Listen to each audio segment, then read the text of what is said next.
ओम शांति प्यारे रूहानी भाई बहनों। आज हम 8 जनवरी 2026 की बाबा की मुरली के अनमोल मधुर महावाक्य सुनेंगे और उन पर साथ मिलकर बहुत प्यार से मंथन करेंगे। ओम शांति। आज बाबा ने हम बच्चों को भाग्यशाली बनने की बहुत ही सुंदर, बहुत ही सहज विधि बताई है। जी, और सिर्फ विधि ही नहीं बल्कि उस रास्ते में आने वाली जो रुकावटें हैं उन पर भी बाबा ने बहुत प्यार से हमारा ध्यान खिंचवाया है। बिल्कुल, विशेषकर चलन को श्रेष्ठ बनाने पर, सुखदाता बनने पर और सबसे सूक्ष्म दुश्मन जो है अहंकार, उस पर बाबा ने आज बहुत गहरी रोशनी डाली है। तो चलिए आज बाबा की इन्हीं गहरी शिक्षाओं में डुबकी लगाते हैं और अपने पुरुषार्थ के लिए अनमोल रत्न निकालते हैं। बाबा ने आज के महावाक्यों का सार क्या बताया है? आज के मधुर महावाक्यों का जो सार है, उसमें बाबा कहते हैं, मीठे बच्चे कभी भी मिथ्या अहंकार में नहीं आओ, इस रथ का भी पूरा पूरा रिगार्ड रखो। वाह, शुरू में ही बाबा ने 2 बहुत शक्तिशाली पिलर्स दे दिए। जी, एक तो मिथ्या अहंकार से खबरदार किया और दूसरा इस ज्ञान के माध्यम यानी इस रथ का पूरा पूरा रिगार्ड रखने की श्रीमत दी। और आप देखें दोनों बातें कितनी जुड़ी हुई हैं। कैसे? जब अहंकार आता है तभी हम किसी का अनादर करते हैं। अगर हम निरहंकारी स्थिति में हैं तो हर आत्मा का और विशेषकर जिस माध्यम से भगवान हमें पढ़ा रहे हैं उसका रिगार्ड स्वतः ही रहेगा। सही कहा। और ये मिथ्या अहंकार शब्द ही कितना गहरा है। सिर्फ अहंकार नहीं कहा बाबा ने। जी, मिथ्या अहंकार मतलब वो अहंकार जो हमारा है ही नहीं, जो झूठा है, जो नश्वर है, इस देह के पद का, बुद्धि की चतुराई का। ये सब तो एक दिन यहीं रह जाना है। बिल्कुल। मिथ्या मतलब ही है झूठा, जो सत्य नहीं है, जो चीज परिवर्तनशील है, उस पर आधारित गर्व। बाबा हमें रोज याद दिलाते हैं कि हम आत्मा हैं। और आत्मा के असली गुण तो हैं शांति, प्रेम, पवित्रता। जी, अहंकार तो देह अभिमान से पैदा हुआ एक विकार है और जब ये आता है तो हम अपनी आत्मिक स्वस्थिति से एकदम से नीचे गिर जाते हैं। इस माध्यम से स्वयं भगवान हमें पढ़ा रहे हैं, जिस रथ में बैठकर हमें ज्ञान दे रहे हैं, उस माध्यम के प्रति हमारे मन में, हमारी बुद्धि में कितनी श्रद्धा है, कितना सम्मान है। ये हमारी नम्रता और ज्ञान के प्रति हमारी कदर को दिखाता है। अगर हम माध्यम का ही रिगार्ड नहीं रखते तो उस ज्ञान को हम जीवन में धारण ही नहीं कर सकते। असंभव है। पानी हमेशा ऊपर से नीचे की ओर बहता है। अगर हम खुद को ऊंचा समझते हैं, अहंकार में है, तो ज्ञान का पानी हमारे अंदर टिकेगा ही नहीं। वाह, क्या सुंदर उदाहरण दिया आपने। और इसी से जुड़ी हुई एक बहुत सुंदर बात आज बाबा ने प्रश्नोत्तर में भी स्पष्ट की है। जी हाँ, बाबा ने आज हम सबसे एक बहुत ही महत्वपूर्ण प्रश्न पूछा है। एक ऐसा प्रश्न जो हर बच्चे को दिन में कई बार अपने आप से पूछना चाहिए। क्या प्रश्न है बाबा का? बाबा पूछते हैं, तुम बच्चों में पद्मा पदम भाग्यशाली कौन और दुर्भाग्यशाली कौन? ये प्रश्न तो सच में आत्मा को झंझोड़ने वाला है ना। हाँ, हम सब एक ही बाप के बच्चे हैं, एक ही ज्ञान सुन रहे हैं, एक ही खजाना हमें रोज मिल रहा है, फिर भी भाग्य में इतना बड़ा अंतर क्यों पड़ जाता है? जी। कोई पद्मा पदम भाग्यशाली बन जाता है और कोई बाबा के शब्दों में दुर्भाग्यशाली। आखिर इसका आधार क्या है? हम सब पुरुषार्थ भी तो कर ही रहे हैं, फिर भी अंतर क्यों? बाबा इसका उत्तर बहुत ही सरल और इतने स्पष्ट शब्दों में देते हैं कि कोई कंफ्यूजन की गुंजाइश ही नहीं। क्या कहते हैं बाबा? बाबा कहते हैं, जिनकी चलन देवताओं जैसी है, जो सबको सुख देते हैं, वो है पद्मा पदम भाग्यशाली। वाह, कितनी सुंदर और कितनी सीधी परिभाषा है। बिल्कुल। कोई लंबी चौड़ी क्वालिफिकेशन नहीं, कोई बड़ी बड़ी सेवा का हिसाब नहीं, बस चलन देवताओं जैसा। जी, जिनके संकल्प से, बोल से और कर्म से हर आत्मा को सिर्फ और सिर्फ सुख की अनुभूति हो। जी, जिनके चेहरे पर, जिनकी आंखों में वो दिव्यता और शीतलता हो कि कोई भी सामने आए तो उसका दुख दर्द भूल जाए। सही कहा। और दुर्भाग्यशाली कौन? इसका जवाब भी बाबा ने दिया होगा। जी, बाबा कहते हैं, और जो फेल हो जाते हैं उनको कहेंगे दुर्भाग्यशाली। कोई कोई महान दुर्भाग्यशाली बन जाते हैं, वो सबको दुख देते रहते हैं, सुख देना जानते ही नहीं। महान दुर्भाग्यशाली, ये शब्द तो बहुत चुभने वाला है। बाबा आगे समझाते भी है कि बच्चे अपनी अच्छी रीति संभाल करो, सबको सुख दो, लायक बनो, तो भाग्य की रेखा पूरी तरह से हमारे अपने हाथ में है। मतलब ये हमारी चॉइस है। बिल्कुल। सुख दिया तो सुख पाया, भाग्य बनाया। दुख दिया तो दुख पाया, भाग्य गंवाया। कितना सरल पैमाना बाबा ने दे दिया है। हमें किसी और से सर्टिफिकेट लेने की जरूरत ही नहीं है। जी, हम खुद चेक कर सकते हैं कि आज सुबह से लेकर अभी तक मैंने कितनी आत्माओं को सुख दिया और कितनों को मेरे कारण जाने अनजाने में दुख की लहर महसूस हुई। यही हमारे भाग्य का थर्मामीटर है। बिल्कुल सही। और इसी लायक बनने की पढ़ाई के लिए ही तो हम इस रूहानी पाठशाला में रोज आकर बैठते हैं। जी, बाबा हमें हमेशा एक स्टूडेंट के रूप में ही देखते हैं। ये बात मुझे बहुत अच्छी लगती है। हाँ, बाबा कभी हमें बड़ा नहीं समझते, हमेशा कहते हैं मीठे बच्चे, तुम स्टूडेंट्स हो। आज भी बाबा ने हमें याद दिलाया कि हम इस पाठशाला में ऊंच दर्जा पाने के लिए बैठे हैं। ये कोई साधारण पढ़ाई नहीं है। नहीं, हमारा लक्ष्य ही है नर से नारायण और नारी से लक्ष्मी बनना, विश्व का मालिक बनना। और इतनी बड़ी एम ऑब्जेक्ट के लिए पढ़ाई भी तो उतनी ही ऊंची होगी। और उस पढ़ाई की, उस पाठशाला की सबसे पहली और सबसे मुख्य सब्जेक्ट है पवित्रता। जी, बाबा कहते हैं मुझे बुलाया ही है पतितों को पावन बनाने के लिए। अगर पवित्रता की धारणा में ही हम कमजोर हैं तो बाकी सब धारणाएं, ज्ञान, योग, सेवा सब हिल जाती हैं। जैसे नींव कमजोर हो तो इमारत खड़ी नहीं हो सकती। बिल्कुल। बाबा कहते हैं अगर हमारी आंखें क्रिमिनल होती हैं तो हमारी अपनी आत्मा, हमारा अपना ज़मीर हमें अंदर से कचोटता है कि मैं इस सब्जेक्ट में कमजोर हूं। और ये बहुत स्वाभाविक भी है।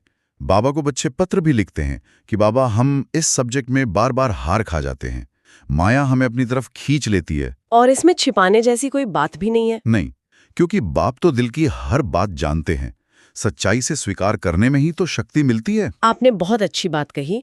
जब कोई इस सब्जेक्ट में हार खाता है तो बाबा कहते हैं उसकी दिल समझती होगी कि अब मैं चढ़ नहीं सकूंगा। एक निराशा, एक ग्लानि का भाव आ जाता है। जी, और वो भाव पुरुषार्थ की गति को और भी धीमा कर देता है। जबकि हमारी एम ऑब्जेक्ट ही है पावन दुनिया की स्थापना करना और लक्ष्मी नारायण के घराने में जाना। उसके लिए तो पवित्रता ही मुख्य क्वालिफिकेशन है। ये तो एंट्री टिकट है। ये तो फाउंडेशन है। लेकिन बाबा साथ साथ हमें ये भी समझाते हैं कि ये रास्ता इतना भी सहज नहीं है। माया की प्रबलता बहुत है। जी, बहुत। बाबा आज कहते हैं माया बड़ी दुष्टर है, बहुत ताकतवर है, उसे जीतना सहज नहीं। इसीलिए शायद गायन भी है। बिल्कुल। बाबा ने आज वो लाइन फिर से याद दिलाई, आश्चर्यवत सुनंती, अपने को शिव बाबा की संतान कहलावंती, औरों को सुनावंती, कथनती फिर भागंती, अर्थात ट्रेटर बनंती। ये लाइनें तो बहुत गहरी हैं, मतलब आश्चर्य की बात है। जी, सुनते हैं, कहते भी हैं कि हम शिव बाबा की संतान हैं, औरों को भी सुनाते हैं, सेवा भी करते हैं, लेकिन फिर भी भाग जाते हैं, यानी ट्रेटर बन जाते हैं, गद्दार बन जाते हैं। और बाबा ने ये भी स्पष्ट किया कि ऐसा नहीं है कि जो कमजोर या होशियार नहीं है वो ट्रेटर बनते हैं।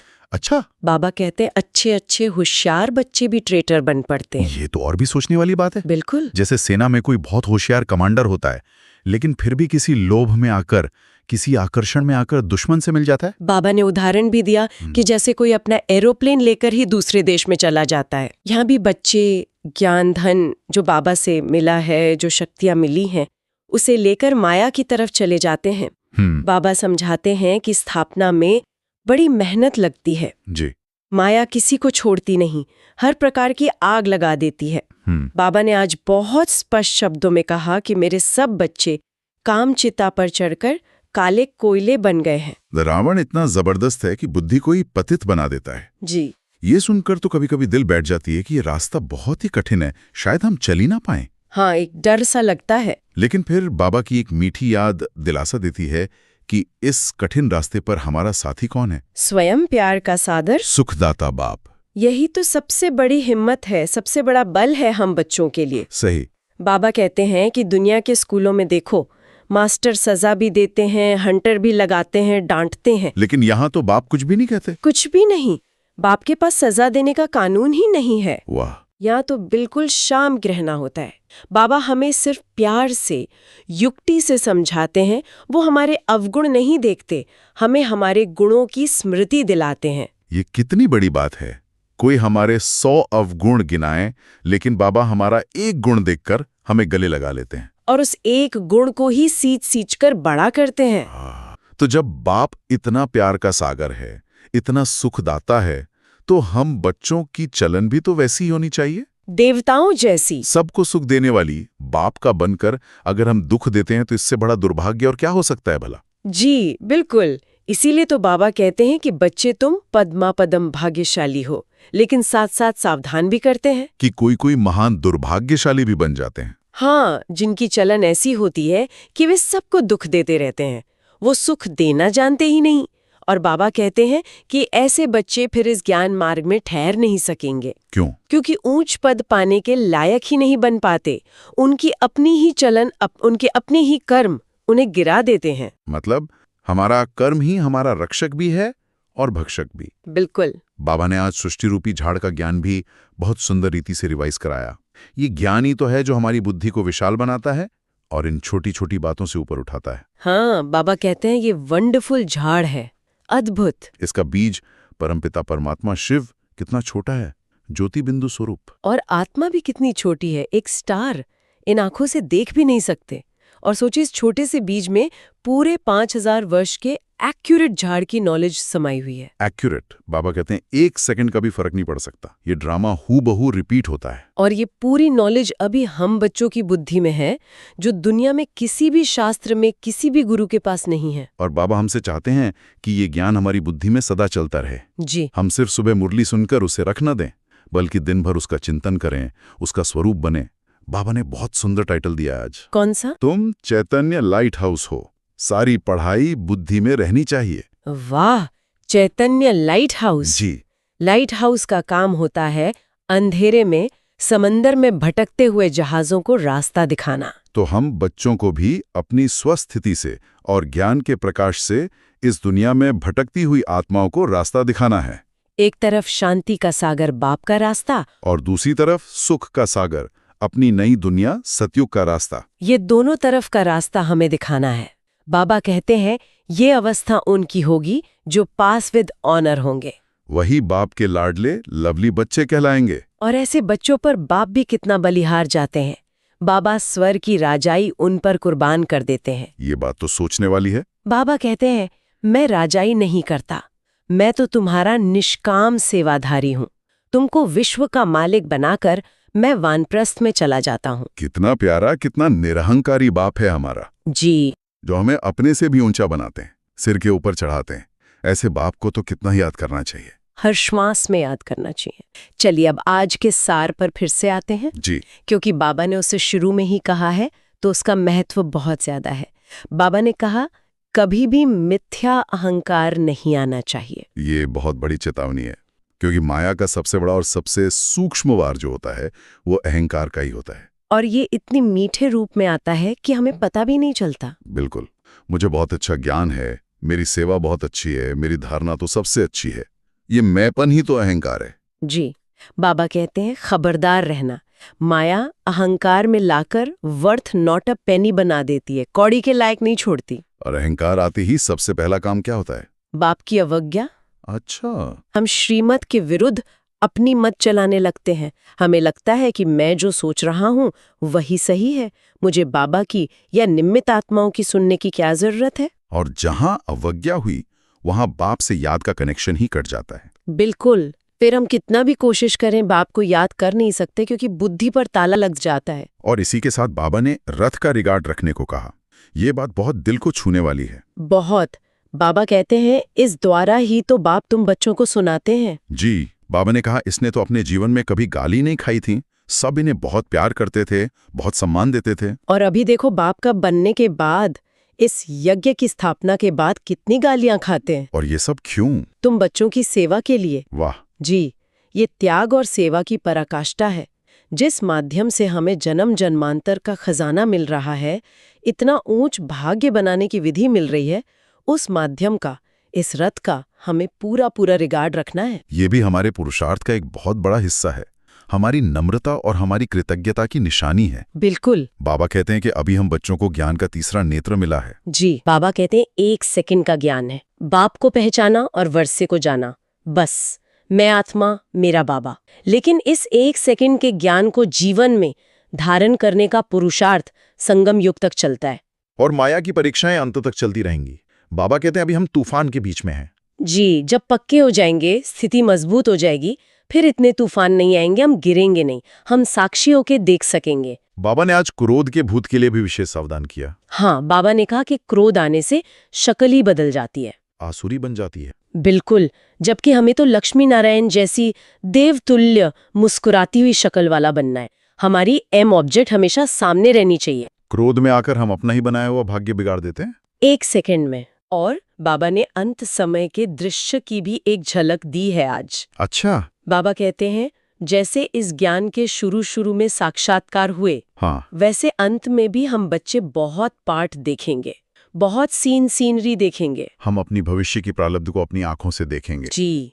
तब तो बहुत खुशी होगी, बहुत आनंद आएगा। अपने पुरुषार्थ का फल सामने देखकर, अपने भविष्य के राज्य भाग्य को देखकर कितनी खुशी महसूस होगी। हाँ, खुशी तो बहुत होगी। बाबा कहते हैं ना, मीरुआ मौत मलू का शिकार। लेकिन बाबा ये भी कहते हैं कि उस समय कई बच्चे बहुत पछताएंगे भी। पछताएंगे? क्यों? वो कहेंगे कि हमने ये क्या किया, हमने समय क्यों गंवा दिया, हमने पुरुषार्थ क्यों नहीं किया, थोड़ा और कर लेते तो और ऊंच पद पा लेते। और जिन्होंने बाप की पढ़ाई की इज्जत नहीं रखी या किसी भी रूप में बाप के नाम की ग्लानि कराई, उन्हें धर्मराज द्वारा बहुत कड़ी सजा भी मिलेगी। इसलिए पुरुषार्थ का यही समय है। अभी का एक एक सेकंड बहुत मूल्यवान है। बिल्कुल सही कहा।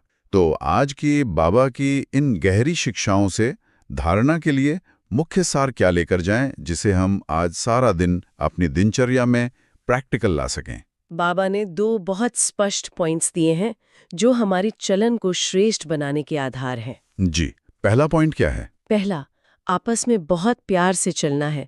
कभी भी क्रोध में आकर एक दो को आंख नहीं दिखानी है, बाप की अवज्ञा नहीं करनी है।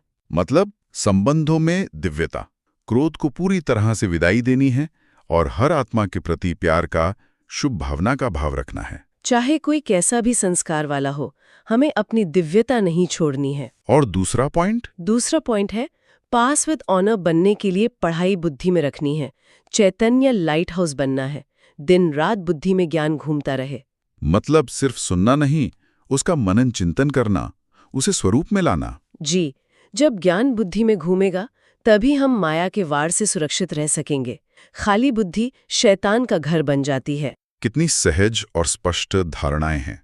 प्यार से चलना और ज्ञान को बुद्धि में फिराना। एक हमारे व्यवहार से जुड़ा है, दूसरा हमारी आंतरिक स्थिति से। और अगर ये 2 बातें हम पक्की कर लें तो हमारा पुरुषार्थ बहुत सहज और तीव्र हो जाएगा। जी, और जब हम इन धारणाओं को जीवन में लाते हैं तो बाबा का वरदान हमें स्वतः ही प्राप्त होता है, क्योंकि हम पात्र बन जाते हैं। और आज का वरदान क्या है बाबा का? आज हम सब बच्चों के लिए बाबा का वरदान है, ऑलमाइटी बाप की अथॉरिटी से हर कार्य को सहज करने वाले सदा अटल निश्चय बुद्धि भव। वाह, ऑलमाइटी अथॉरिटी, इस एक शब्द में ही कितनी शक्ति है, कितना बल है ना? हम कोई साधारण आत्माएं नहीं हैं, हम सर्वशक्तिमान बाप की अथॉरिटी के नीचे पलने वाले, उनके हर कार्य में मददगार बच्चे हैं।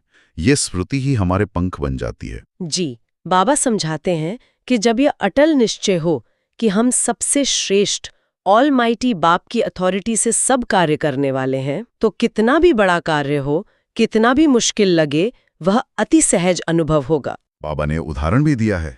हाँ, बहुत सुंदर उदाहरण दिया है। जैसे साइंस की मशीनरी से, कंप्यूटर से हर प्रश्न का उत्तर सहज मिल जाता है, हमें ज्यादा दिमाग चलाने से छुट्टी मिल जाती है। सही। वैसे ही ऑलमाइटी अथॉरिटी को सामने रखने से सब प्रश्नों का उत्तर सहज मिल जाएगा और सहज मार्ग की अनुभूति होगी।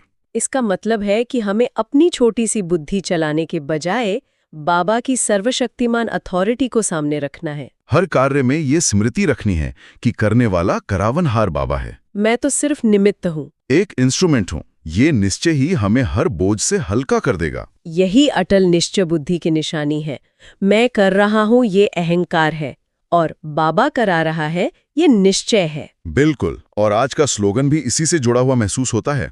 जब हम उस अथॉरिटी की याद में स्थित होते हैं तो क्या होता है? जी, आज का स्लोगन है, एकाग्रता की शक्ति परवश स्थिति को भी परिवर्तन कर देती है। कितना सुंदर है, एकाग्रता की शक्ति। जी, जब हम ऑलमाइटी अथॉरिटी की याद में एकाग्र होते हैं तो अगर कोई परिस्थिति हमारे वश में नहीं भी है, पर वश है, तो भी वो परिवर्तन हो जाती है, वो हमारे अनुकूल होने लगती है। निश्चय और एकाग्रता, ये दोनों शक्तियां मिलकर असंभव को भी संभव बना देती हैं। हमारी एकाग्रता की शक्ति प्रकृति को भी हमारे अधीन कर देती है। बिल्कुल, और आज अव्यक्त बाप दादा ने हम बच्चों को एक बहुत गहरा इशारा भी दिया है, जी, जो हमारी आंतरिक स्थिति को और ऊंचा ले जाने के लिए है, विशेषकर इस अव्यक्ति मास में। क्या इशारा है?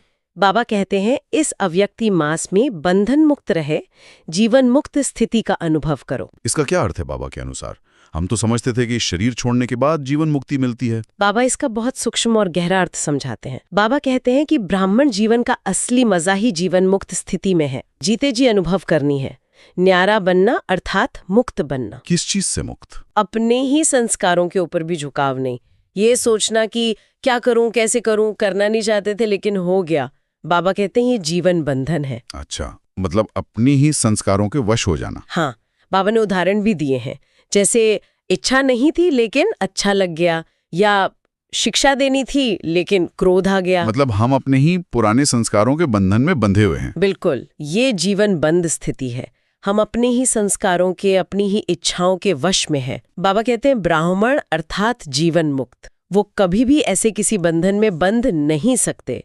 तो इस मास में हमें विशेष अभ्यास करना है कि हम अपनी कर्मेंद्रियों के, अपने पुराने संस्कारों के मालिक बनकर रहें, उनके गुलाम नहीं। वाह, कितना गहरा पुरुषार्थ है। अपने ही संस्कारों से, अपनी ही कमजोरियों से मुक्त होना, यही तो सच्ची स्वतंत्रता है, सच्ची जीवन मुक्ति है। जी, यही असली स्वराज है। तो आज बाबा ने हमें पद्मापदम भाग्यशाली बनने की पूरी विधि, पूरा नक्शा ही दे दिया। बिल्कुल। अपनी चलन को देवतुल्य बनाना, पवित्रता की धारणा को मजबूत करना, मिथ्या अहंकार से पूरी तरह मुक्त रहना और एक बाप की आलमाइटी अथॉरिटी के निश्चय में स्थित होकर हर कार्य करना। जी हाँ, आज की शिक्षाओं का सार यही है कि सुखदाता बाप के बच्चे बनकर सबको सुख देना, यही पद्मापदम भाग्य बनाने की सबसे सहज युक्ति है। तो आज के दिन हम सब इसी एक बात का विशेष ध्यान रखें कि हमारे चलन से, हमारे बोल से, हमारी दृष्टि वृत्ति से किसी भी आत्मा को दुख ना मिले। सबको केवल सुख की, शांति की, प्रेम की अनुभूति हो। यही हमारा सबसे बड़ा पुरुषार्थ है और सबसे बड़ी सेवा भी। जी। तो प्यारे रूहानी भाई बहनों, आज के इस मुरली चिंतन को यहीं समाप्त करते हैं। आज की इन अनमोल शिक्षाओं को अपनी बुद्धि में धारण कर सारा दिन स्वस्थिति में स्थित रहने का पुरुषार्थ करेंगे। बाबा की श्रीमत, उनकी गहरी शिक्षाएं और उनका ये प्रैक्टिकल मार्गदर्शन आपको रोज मिलता रहे, इसके लिए आप हमसे जुड़े रह सकते हैं। बाबा की याद में रहें, पवित्रता के बल से अपनी स्थिति को मजबूत करें और सबको सुख देते चलें। ओम शांति।